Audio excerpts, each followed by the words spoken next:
মানুষ কেন বারবার সমুদ্রের কাছে ফিরে আসে জানেন? আসলে এই সমুদ্রের বিশালতার সামনে যখন মানুষ দাঁড়ায়, মানুষ বুঝতে পারে এই মানুষের মুখ, মানুষের অহংকার, মানুষের ধন সম্পদ, এই যে মানুষের ভঙ্গিয়ে রাখা ক্ষমতা কতটা ছোট। আসলে আমি এখন দাঁড়িয়ে আছি আকিলপুর সমুদ্র সৈকত। শহরের কোলাহল পেছনে এই দিগন্ত জলরাশি সামনে দাঁড়িয়ে আসলাম। আমি আসলে সন্তান করবো। দেখা যাক সমুদ্রের সৌন্দর্য আমাদের জীবনকে কি শিক্ষা দেয়। ওকে। সাগরের এই ঢেউগুলোর দিকে তাকালে জীবনের একটা অদ্ভুত সমীকরণ চোখে পড়ে। এক একটা ঢেউ কত দূর দূরান্ত থেকে ছুটে আসে, আশ্রে পড়ে সৈকতে, আবার পরক্ষণে কোথায় যেন হারিয়ে যায়। আমাদের জীবনটাও তো ঠিক এই ঢেউগুলোর মতোই, তাই না?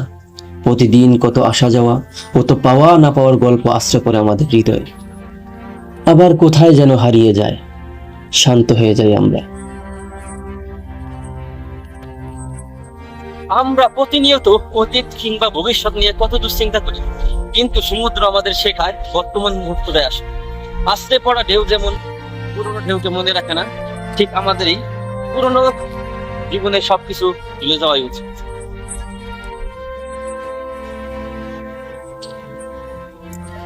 সাগর সবসময় একরকম থাকে না, কখনো শান্ত, কখনো প্রচন্ড উত্তাল। মানুষের জীবনও কিন্তু তেমনই উত্থান এবং পতন থাকে। যখন ভাটা আসে মনে হয় সমুদ্রটা বুঝি নিঃস্ব হয়ে গেল, কিন্তু আমরা ভুলে যাই এই ভাটাই কিন্তু পরবর্তী জোয়ারের প্রস্তুতি।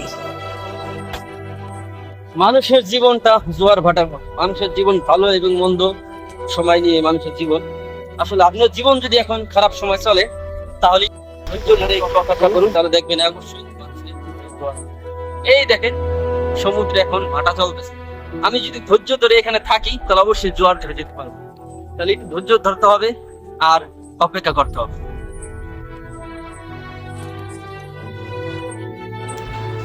আকিলপুর সমুদ্র সৈকত নাম যাই হোক না কেন, এর রহস্য লুকিয়ে আছে এর সৌন্দর্যে।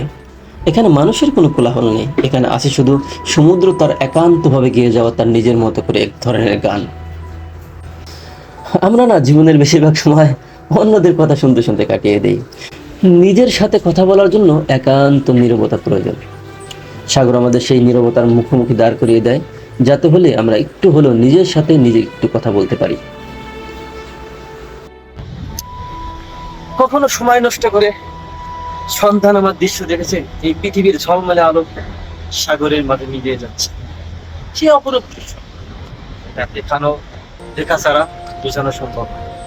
যদি কখনো পারেন এই সন্ধান আমার দৃশ্য, দিনের আলো ফুরিয়ে যাচ্ছে, চারদিক অন্ধকার হয়ে আসছে আমাদের কিছু দূর। যদিও এই সমুদ্রের পার, সুন্দর বাতাস আর সাগরের গর্জন এগুলো ছেড়ে যেতে মনে যাচ্ছে না, তাও জীবনের তাগিদে চলে যেতেই হবে। চলে যাচ্ছে আজ নিজের মনের দুঃখ, ক্লান্ত, অস্থিরতা ফেলে গেলাম সাগরের মাঝে। আবার দেখা হবে নতুন দিগন্তে। ততদিন ভালো থাকবে। আল্লাহ হাফেজ।